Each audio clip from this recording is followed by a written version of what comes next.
Sveiki visiem! Labrīt! Labrīt šajā brīnišķīgajā piekdienas rītā. Un tāda kā es, un tas nozīmē, ka ir plāniņā kāda jauka, interesanta saruna. Un šodien piekdienas dienā es domāju, ka tas būs ļoti jauki. Būs ko nedēļas nogalē padomāt. Un kā jau jūs zinat, tātad šo sarunu projektu mēs esam izveidojuši sakarā ar mūsu jauno platformu, kas top vidū, un visas šīs tiešsaites dzīvajā, visi šie sarunu vakari un visi citi pasākumi, kas saistās ar vidū projektu, ir ar vienu domu, lai jūs mūs iepazītu jau laicīgi, un lai iepazītos ar interesantiem cilvēkiem, ar kuriem iespējams jaunajā vidū projektā būs sadarbība. Un visādi citādi, lai šīs mūsu tikšanās arī jums iedod gan impulsu, gan sapratni, gan vēlmi darīt, iet un kustēties un kaut ko savā dzīvē sakārtot, mainīt un nevis tikai kaut ko, bet arī kaut ko ļoti, ļoti mērķtiecīgu. Un šodien mana sarunu biedre, mans sarunu draugs būs ļoti jauks cilvēks. Kā jau es kādā vienā no sarunām teicu, es šobrīd ļoti, ļoti fanoju par to paudzi, kas uzdrīkstās šobrīd un dalās savā zināšanās un negaida kaut kādu briedumu, kad kāds varbūt mani saklausīs un sadzirdēs, bet dara to tad, kad viņam ir šis impulss, kad viņam ir šī vēlme, ka viņš ir gatavs dalīties ar sevi, savā zināšanās, ar pasauli. Un tiešām es ļoti, ļoti priecājos par šiem jauniem cilvēkiem, kuri iedvesmo arī mūs, un šorīt mana saruna biedra būs Lāsma Liepiņa. Tūliņās mēģināsim Lāsmu pievienot. Tās lietas, ko viņa dara, kā viņa redz pasauli šobrīd. Un, jā.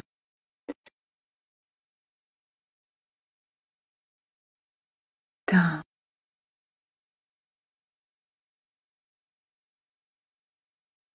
Es tā kā pievienoju tevi, akceptēju, Lāsmu. Vajadzētu būt, ka tu esi. Mēs vakardien diezgan ilgi konektējāmies. Līdz ar to nezinu, vai tas ir kaut kas saistībā ar tur, kur mēs katrs atrodamies, vai tas ir saistīts ar pašu Instagram, bet kaut kā vakardien ir diezgan ilgi tā konektēšanās. Nu, lūk, un es domāju, šodien būs interesanti, jo Lāsma ir somātiskās elpas mentors, un ne tikai viņa arī apmāca kakao ceremonijas, viņa arī, nu, tad man liekas, tūliņ būs, viņa arī ir ar cipariem saistīta, bet tas interesantākais ir, foršākais ir tas, ka viņa ir jauns cilvēks, kas iet un piesaka sevi pasaulē un palīdz cilvēkiem. Jā, brīt.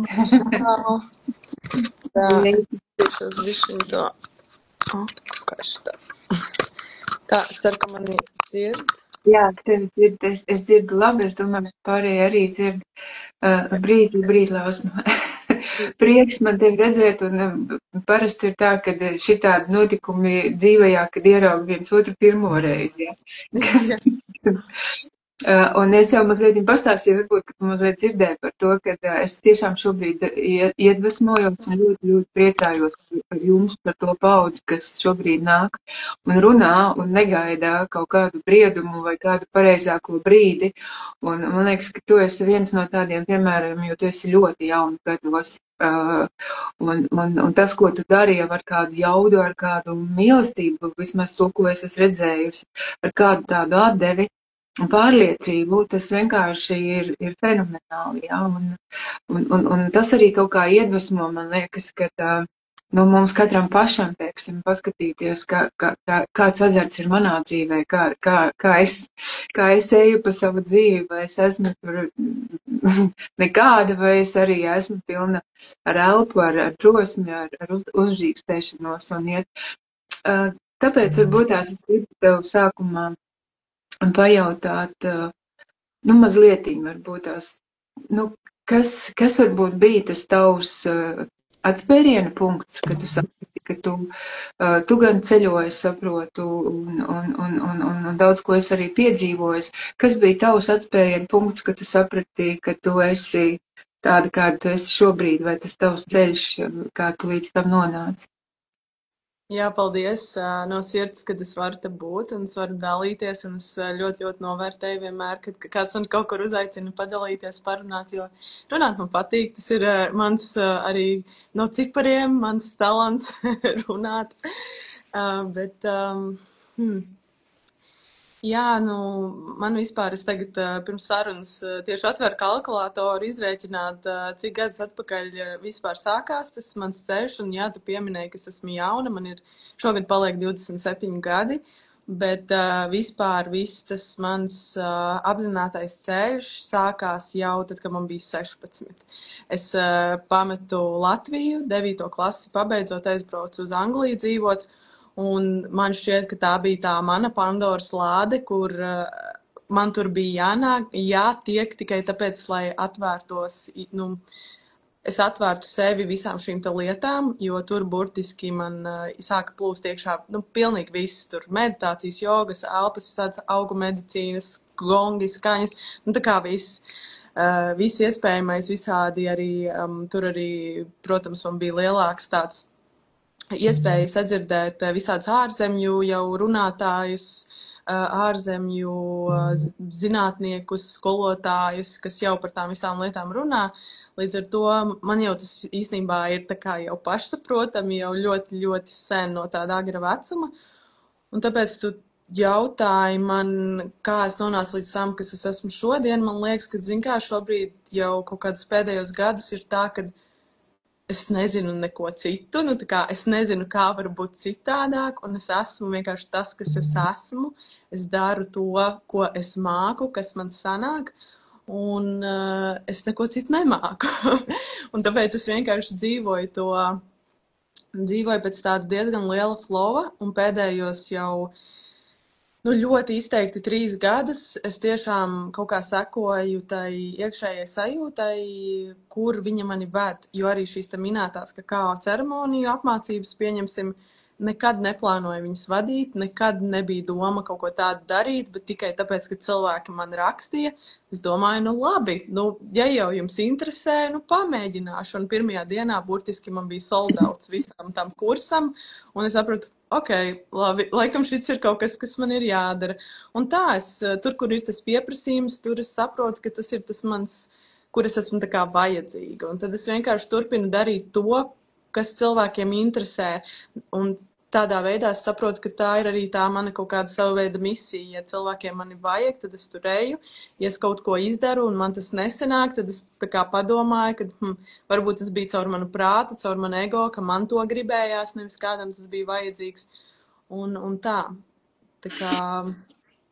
Es īstenībā vienlaiks klausos, un tas, kas man nāk, tā ir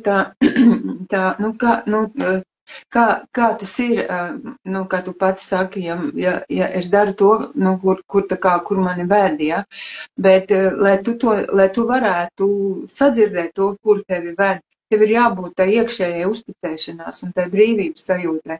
Un man liekas, ka tas ir tas, kas arī tevī ir ļoti izteikti. Es skatījos video materiālus tavus, kad tu esi ļoti viegla. Tāda, tā kā, ne tikai fiziski, bet kaut kādā veidā tāds vieglums nāk no tevis, un ka tu vienkārši plūsti pa dzīvi, tā kā ļauj tam notikt. Un tas, man liekas, ir arī šim laikam ļoti svarīgs stāvoklis, ļauties plūst, būt tai brīvībā pašam un ļauties tam plūdumam. Jā, viennozīmīgi tas ir tas būtiskākais, bet man šķiet tas ir, kā tu teici sākumā, kad katra jaunā paudze, manuprāt, jau ienāk arvien ar vairāku to kaut kādu to informāciju, viņi jau jūt, viņus ir mazāk, es arī skatos, pieņemsim, uz savu bērnu, kad viņa nemaz tā nevar iespaidot. Ja viņš kaut ko jūt un ir izdomājis un darījis, un tu nevari baigi viņam iestāstīt kaut ko citādāk, ka tie bērni jau, kas tagad arī nāk, viņi vēl gudrāki, vēl viedāki par mums. Un man šķiet, ka tā ir tā jau kaut kur saknē bijusi tā mana daba, kad man ir bijis grūti arī skolas laikā pierunāt darīt kaut ko, kam es tā kā neticu, kaut ko es negribu.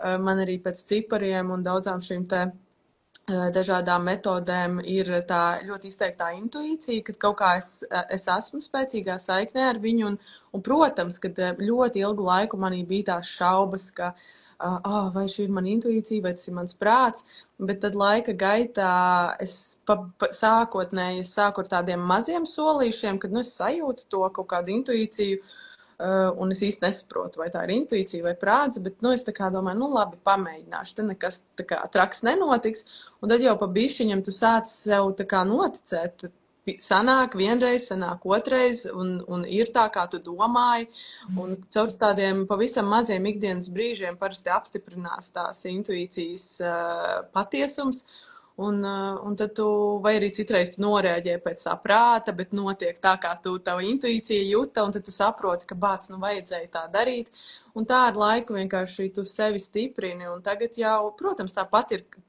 parasti jau tie lielākie kaut kādi lēmumi ir tie visgrūtākie, bet man kaut kā es esmu nodefinējusi to intuīcijas sajūtu, es māku viņu kaut kā ķermeniski. Man tas ir ļoti ķermeniski. Es jūtu, ka man pilnīgi tā kā sirds liekas, ka man tā kā sirds deg tur iekšā tāds karstums un jau liekas, ka jau nāk ārā tā sajūta pa kaklu.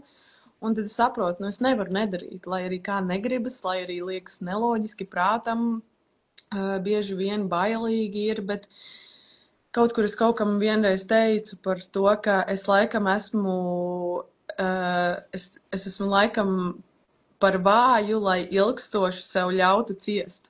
Tāpēc man ir vieglāk sevi ielikt tā kā diskomfortā un izdarīt kaut ko jaunu, tur noriskēt, kaut ko darīt, vai, nezinu, tur kādam uzrakstīt, vai, nezinu, pieņemt drastiskus lēmumus un kaut ko mainīt, nekā sevi turēt tajā kaut kādā situācijā, kur man ir grūti, kur man nepatīk.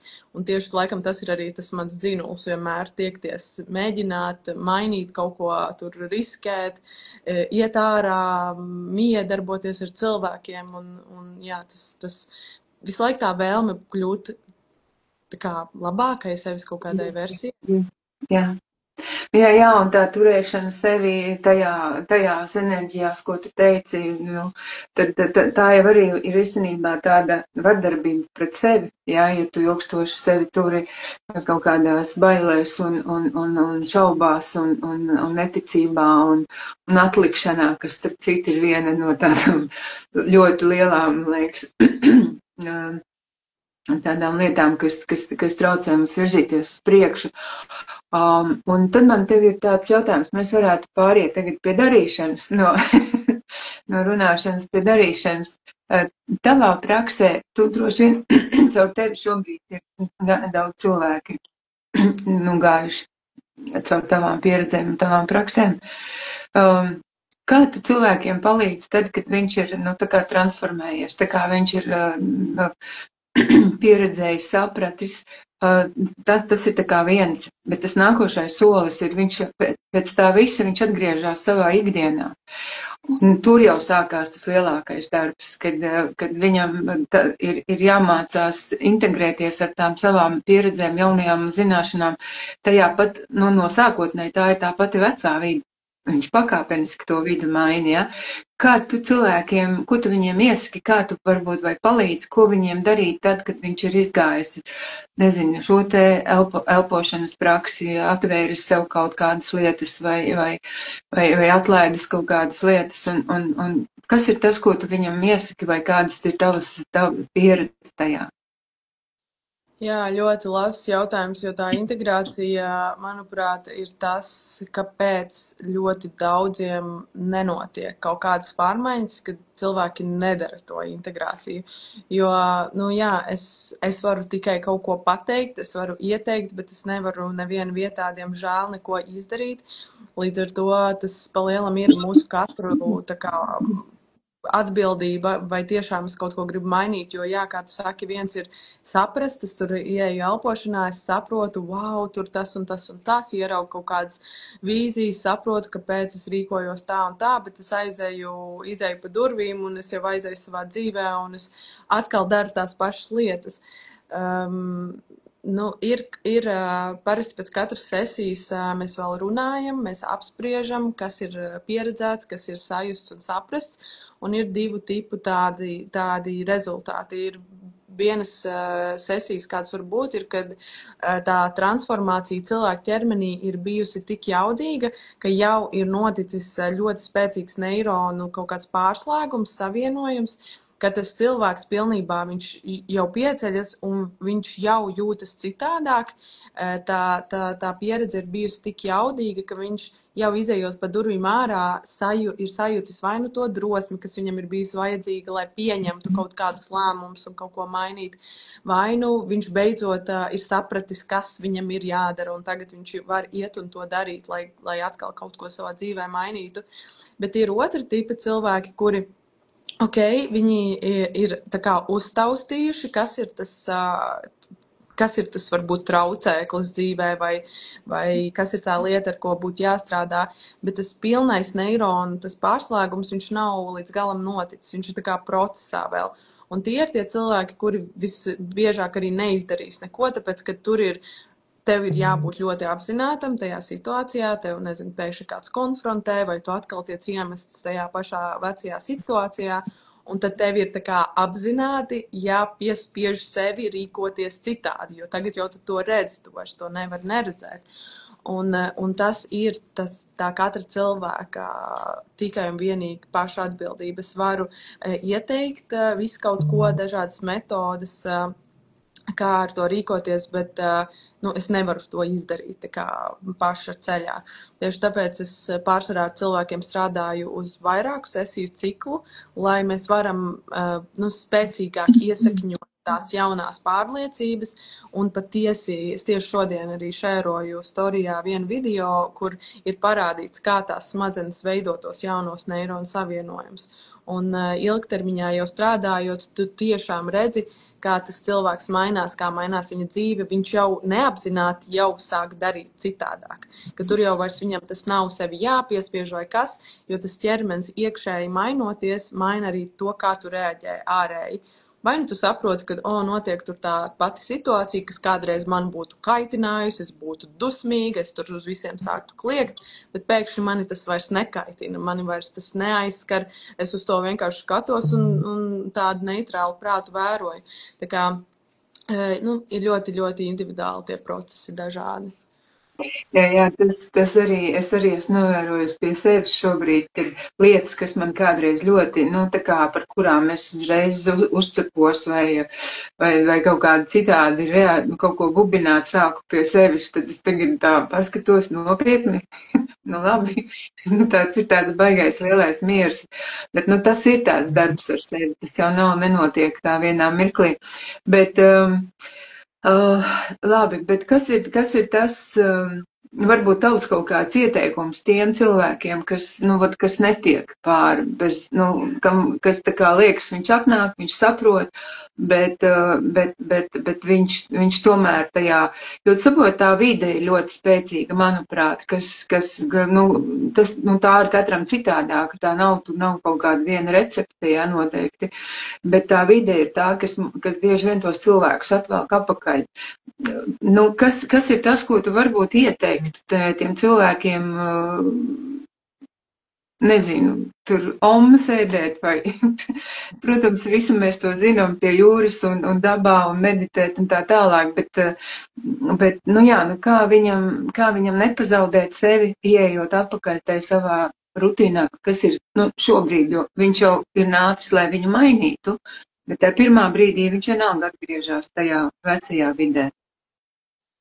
Jā, mana pieeja ir tāda diezgan skarba, jo es pati pēc sevis, es esmu tāds cilvēks, kurš ieņem kaut ko galvā un iet un dara, un es varu novilkt, tā kā pārtraukt saiknes ar visiem tikai, lai es kaut ko sāku darīt un mainīt, bet es zinu, ka ne visi tādi ir, un cilvēki baidās pazaudēt tur attiecības, baidās kaut ko mainīt, jo ir šīs te bailes. Bieži vien visam pamatā ir bailes, kad man kaut kas nepietiks, man kaut kas nebūs, labāk es neatradīšu, Nu, pirmais, ko es varu ieteikt, ir vienkārši apņemties strādāt ar sevi un nākt tās sesijas vairākas, nevis tur, vienreiz, man nav rezultāti un, tad laikam man tas nestrādā. Jo kas ir cilvēkiem jāsaprot, ka, ja tu gribi pārmaiņas, tas nenotiks vienā reizē, tas ir darbs ilgtermiņā. Otrs ir mēģini maksimāli, kā viens no maniem mentoriem teica, ja tu gribi notievēt, tad neturi savā mājā šokolādi. Un tad tieši tas pats attiecas uz visu citu. Ja tu gribi, būt tuvāk ar apzinātiem kaut kādiem cilvēkiem un mainīt savu vidi, tad varbūt neej uz tām vietām, kur tu ej šobrīd, bet pamēģini Facebookā atrast kādu citu pasākumu un aizej kaut kur citur. Vai kādu laiku vienkārši mācies būt ar sevi un neiet nekur. Tā kā skatīties, kas ir tās lietas šobrīd, kas tev traucē, un kā tu pa maziem solīšiem viņas vari mainīt uz kaut ko citu, jo atņemt sev, pieņemsim, kā mēs zinām, ja, tagad izdomāju, ka es gribu būt slaidāka un pēkšņi sev aizliekšu vispār ēst tur našķus, tas nebūs ilgtermiņš, vai ne?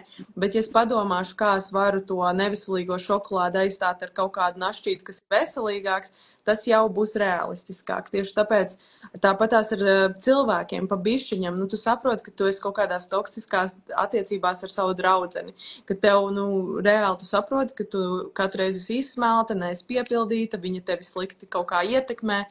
Padomā, kā tu vari sākumā mazāk laiku ar viņu pavadīt, kā tu vari viņai varbūt to pasniegt, vai kā tu vari, tā pa bišķiņam, nekas nav jādara drastiski, sāc sevi pieradināt uz tām pārmaiņām palēnām. Tas ir viens, bet, protams, tas būs neizbēgami, ka, ja tu gribi kaut ko mainīt, būs jāpieņem tādi smagi kaut kādi lēmumi, kad cilvēki sāks atkrist, tu sāks novilkt savas prioritātes, vērtības.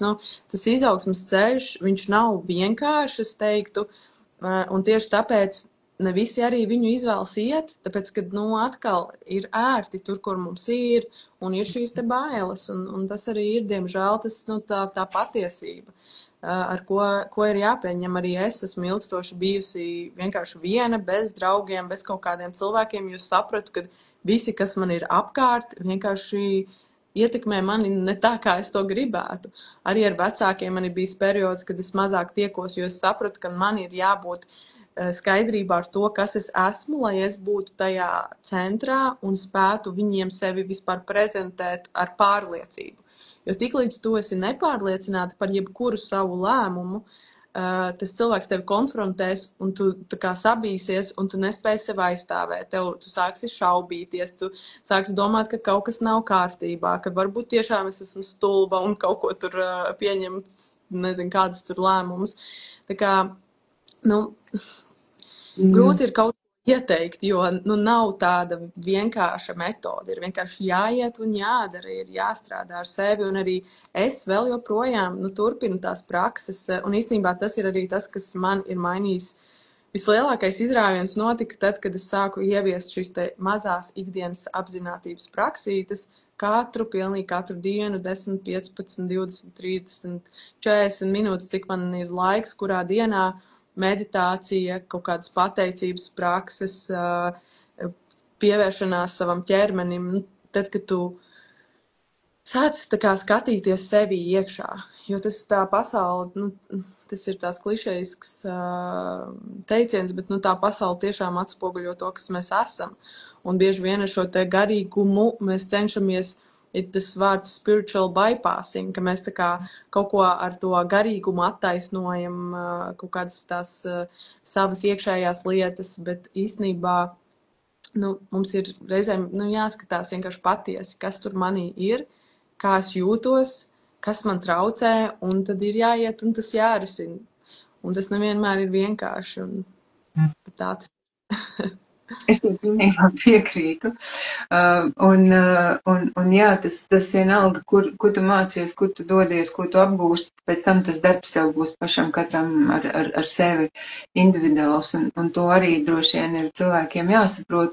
Un arī tas, man liekas, kā tu saki, kad meklēt līdzīgās vibrācijās cilvēkus, lai tiktu ārā. Un tad jau tas, man liekas, tad jau pamazām tā enerģētika sakārtojās, un tie vecie draugi, vecie paziņas, viņi jau vienkārši pamazām automātiski atbirst. Tev pat tur jādara drastiski ar viņiem, ja. Viņi vienkārši pazūd no tava loka. Un tas ir tāds darbs ar sevi, katram pašam izanalizēt, kur viņš atrodas un ko viņš grib. Es gribēju, lai tu mazliet pastāstīji par somātisko elpu. Kas ir somātiskā elpa, un mēs zinām dažādas elpošanas prakses šobrīd pasaulē visur, kur, un mēs beidzot esam cilvēki sapratuši, ka mums ir milzīgas instruments pašiem savs, un tā ir elpa, kas ilgstoši nav bijusi novērtēta, un pēdējos gadus jau kādu labu laiku mēs nākam pie tā, kad mēs ar savu elpu varam ļoti, ļoti sev palīdzēt, bet tieši varbūt kas ir šī somātiskā elpa? Jā, tas, kas ir Latvijā vispazīstamākais, ir šī tā atzimšanas elpošana, un tas ir darbs, kur mēs vienkārši strādājam ar savu elpu, kas arī ir ļoti jaudīgi, jo šajā elpošanas procesā mēs aktivizējam dažādus procesus savās smadzenēs, kur mums arī izdalās dažādi hormoni, dažādas vielas, kas ļauj mums pieredzēt dažādus stāvokļus. Protams, samazinās tie mūsu smadzeņu viļņi, un mēs ieejam dziļākā tādā transa stāvoklī, un tas jau ir zinātniski jau izpētīts un pierādīts, un arī savās praksēs un pati savā ceļā esmu to piedzīvojusi un izjutusi, kur mēs varam pieredzēt dažādus tādus pat psihedēliskus ceļojumus, redzēt, ceļot pa dažādām laika līnijām, ieraudzīt kaut kādus notikumus savā pagātnē, jo ļoti daudz ko mūsu prāts izslēdz. Ja notiek kaut kāda trauma, bieži vien mēs viņu izslēdzam, tik ļoti nobloķējam, ka mēs ar savu prātu neatceramies par to, kas ir noticis varbūt 10 gadus atpakaļ. Bet tad, kad mēs elpojam ar šo te atzimšanas elpu, man patīk kā Joe Dispenza, kas ir zinātnieks arī, ko viņš saka, ka viens ir redzēt. Tu vari arī aiziet uz kaut kādu augu ceremoniju un tev parāda visu, kā pasaule strādā, visu, kas notiek, tev ir tāds aha moments, tev ir wow, es visu saprotu, bet otrs ir tiešām to iemiesot un to mainīt. Un, ar elpošanu mēs varam ļoti daudz ko ietekmēt, jo arī šajā elpas procesā pārmainās šie mūsu neironu savienojumi. Notiek ļoti daudz visādi ķīmiski procesi ķermenī, kas ļauj mums iemiesot tos kaut kādus citādākus stāvokļus sevī, tur mainīt savas pārliecības un tam līdzīgi. Bet mums ir jāatcerās tas, ka šīs te emocijas, šīs te pieredzes, kas ir izdzīvotas šajā dzīvē vai pat arī kādā no citām dzīvēm, un tas arī ir pierādīts, ka mēs caur DNS paņemam līdzi gan no savas dzimtas kaut kādas emocionālas lietas, gan arī no kaut kādām iepriekšējām dzīvēm. Līdz ar to tā emocija, tā sajūta, kaut kāda pieredze, jeb šī tā atmiņa, viņa dzīvo ķermenī. Un caur elpošanu mēs īsti nevaram izrēģēt šos te procesus no ķermeņa. Tāpēc ir vajadzīga šī somatiskā pieeja, kur tu palīdzi vai nu tavs facilitators, kurš tevi vada šajā procesā, vai nu tu pats sev palīdzi sev no sava ķermeņa izrēģēt šo te enerģiju, traumu sajūtu. Un tas ir tas, ko dara somatika. Tā ir tā paša, varētu teikt, atzimšanas elpa, bet pieslēdzot somatiku, kur mēs pieskaramies dažādiem ķermeņa punktiem, kuros tā enerģija neplūst. Un tad bieži vien tu pieskaries tam punktam, iekustina enerģiju, un tad cilvēkam pilnīgi atnāk vai nu atklāsme kaut kāda, vai nu vienkārši cilvēks sāk dusmās kliegt, vai cilvēks sāk raudāt, jo viņam ir kaut kas tur salicies, kad iekustinot to tā kā sastagnējušo enerģiju, tu varētu teikt, atver kaut kādu bloku, varētu teikt, ķermenī, kur tā enerģija neplūst. Un mums katram šādi ir, un tie bloki var arī, es negribu to saukt par blokiem, bet vienkārši enerģijas tādiem kā sastrēgumiem, un viņi veidojas arī pavisam no tādām ikdienišķām lietām. Mums visiem apkārt ir visādi stresori, dažādi kairinātāji, kas ietekmē mūsu mūsdienās. Mēs dzīvojam ļoti tādā pārsātinātā vidē. Un kas notiek, kad ilgtermiņā šīs te mazās emocijas, sajūtiņas, kaut kāds stress no darba vai no ģimenes vai bērniem, esam vairāk darbojušies un mazāk laika veltījuši sev, mums tas stress vai tas nogurums vai varbūt kaut kādas aizvainojums, dusmas vai kaut kas, kaut kur tur ķermenī turpina dzīvot. Un kaut kādu laiku mēs to varam nejust, kaut kādu laiku mēs varam justies pilnīgi ar to, bet pēc kāda brīža tas turpinās krāties, un mēs vai nu sajutīsimies, kad mums nav vairs enerģija, mēs sākam palikt tādi saguruši, apātiski, ka ķermenim vienkārši vairs nav resursi. Jo es bieži vien izmantoju to piemēru ar tiem dažiem, ka, ja mēs iztēlojamies savu ķermeni, kurš ir viss aplips ar dažiem, šie daži ir tās emocijas, pieredzes, sajūtas, ko mēs izdzīvojam, ka nevis tie daži turas pie mums, bet mūsu ķermenis tādām mazām rociņām visus tos dažus tur. Viņš reāli patērē savu enerģiju, lai turētu to emociju. Un tas ilgtermiņā vienkārši parāda to, ka cilvēks dzīvo ļoti tādā apātiskā stāvoklī vai vienkārši nogurumā, ka tev it kā gribās kaut ko mainīt, tev gribās kaut ko darīt, tev ideja atnāk, bet tev nav resursu viņu realizēt. Pieņemsim. Vai arī jau tādā dziļākā stadijā tev pat nenāk tās jaunās idejas, jo tas ķermenis jau ir tik pilns ar to visu savu emocionālo bagāžu, ka viņā vienkārši nav kapacitātes, lai pat tā jaunā ideja atnāktu.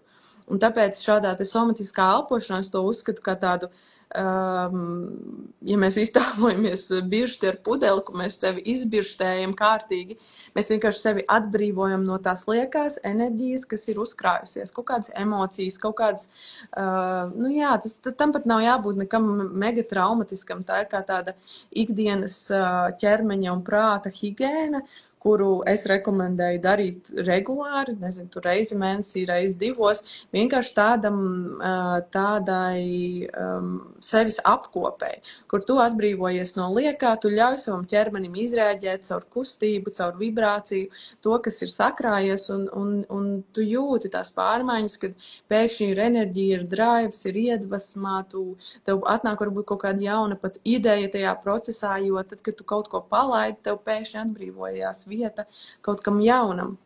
Un vēl ātri es gribēju piebilst par to, ka tā atšķirība šeit somatikai no somatiskai elpai no atzimšanas elpas ir tāda, ka ne visi var taisīt atzimšanas elpas, jo atzimšanas elpā tu sako kaut kādam protokolam, kā viņa izskatās, un visbiežāk tas ir vienkārši viens process, kurā tu ved cilvēku.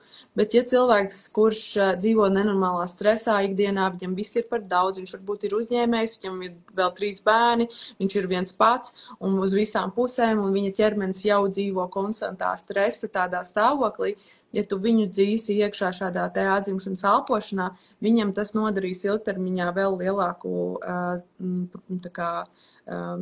vēl vairāk pāri, jo, ko mēs ejot šajā aktīvajā elpā, mēs radam ķermenim stresu, bet apzināti. Mēs radam apzināti stresu, lai tās emocijas un visas tās traumas sajūtas varētu pacelties. Bet ja ķermeņa nervu sistēma jau ir stresā, tad radīt vēl papildus stresu, viņam tas ir traumatiski. Tāpēc šo te somatisko pieeju, katra sesija katram cilvēkam ir pilnīgi citādāk. Un ir sesijas, kurās cilvēks vienkārši to stundu elpo lēnas dziļas ieelpas, un viņam notiek lielāks release, lielāks process, nekā tad, ja viņš būtu gājis dziļajā kaut kādā tur elpas procesā, jo tajā lēnajā elpā tā ķermeņa sistēma spēj justies droši, viņa var atslābt, viņa var beidzot tā kā būt, ne par ko nedomāt, nekur neskriet, ne par ko tur neuztraukties, un tajā atslābumā notiek tas viss, kā saka, profound, tas viss skaistākais moments iespējamais, jo cilvēks beidzot tā kā sajūt, kā ir būt vienkārši mierā ar sevi. Tā kā, jā, tāpēc arī es uzskatu, ka atzimšanas elpai pietrūks somatika un vienkārši tam somatika alignment pietrūks tā elpa. Tāpēc, manuprāt, somatiskā elpošana ir tas perfektais balans. Bet tas ir tā, ka ir kaut kādi tad par to enerģijas sastrēgumu atbrīvošanu. Ir kaut kādi punkti uz ķermeņa mūsu speciāli, ja, kur tu arī pats to vari, ja tomēr ir tas, kas vada tevi, to dara tikai tādā veidā. Nu, teiksim, es pati mājās zinot šos punktus, es varu ar to darboties, ir labāk, kad es dodos pie tevis un izēju šo seansu. Darbojoties pati, ir, pieņemsim, šie te meridiāni punkti, akupunktūras punkti. Ja tu zini, ka tev ir saspriegota diafragma, ir visās diafragmālās masāžas, ko katrs pats var taisīt ar lēnām izelpām. Tāpēc man ir tā online grupa, kurā es lieku šīs te dažādās prakses, kur cilvēks var pats ar sevi mājās strādāt. Bet tās ir tādas, ikdienas prakses, kur tu sajūti, ka, man ir baigais smagums šeit krūtīs, tad es pastrādāšu ar šo daļu, tur izklapēšu ar elpu, viņu patīrīšu, tā kā atbrīvošu un tā, bet tajā dziļajā procesā tas darbs ir drusku tāds dziļāks, es teiktu, jo tur mēs skatāmies jau pa meridiāniem, pa šiem te, kā jūs minēju, tie visi pa lielam ir akupunktūras punkti, un tas ķermenis jau signalizē vairāk, jo bieži vien mums ir, pieņemsim, saspringts tur kaut kāda spranda, bet īstenībā tas, kas mums ir jāaktivizē, ir pēdā kaut kāds punkts, pieņemsim. Un to tu pats neizdomāt, ja tev nav nekādas zināšanas. Protams, ja tu esi kaut kādā mērā mācījies par šīm lietām, tad jau tu vari sev mēģināt pats kaut ko darīt, bet arī es labāk eju pie kāda cita, jo, tu pats sev vari iedot tik, cik tu vari. Tu vari darīt tās ikdienas lietas, rūpēties par savu ķermeni ikdienā, lai maksimāli tā kā ar to strādātu, bet ja ir vajadzīgs kaut kāds dziļāks process, tad tomēr tas cilvēks blakus tev iedos, palīdzēs vairāk. Jo ir grūti fokusēties, ja tu elpo, ja tu kaut kur tur aizpeldi, un tad vēl domāt par to, kas man tur jāspiež, tas ir sarežģīti. Jauki klausies, ļoti interesanti. Man liekas, ka mēs varētu vēl daudz un dikti runāt, jo var redzēt, ka no tevis tu esi gatava dalīties ar savām zināšanām ļoti, ļoti, bet varbūt šodien mēs ar to arī varētu mūsu sarunu beigt, bet es tev gribēju pajautāt tagad, kur cilvēki var tevi atrast?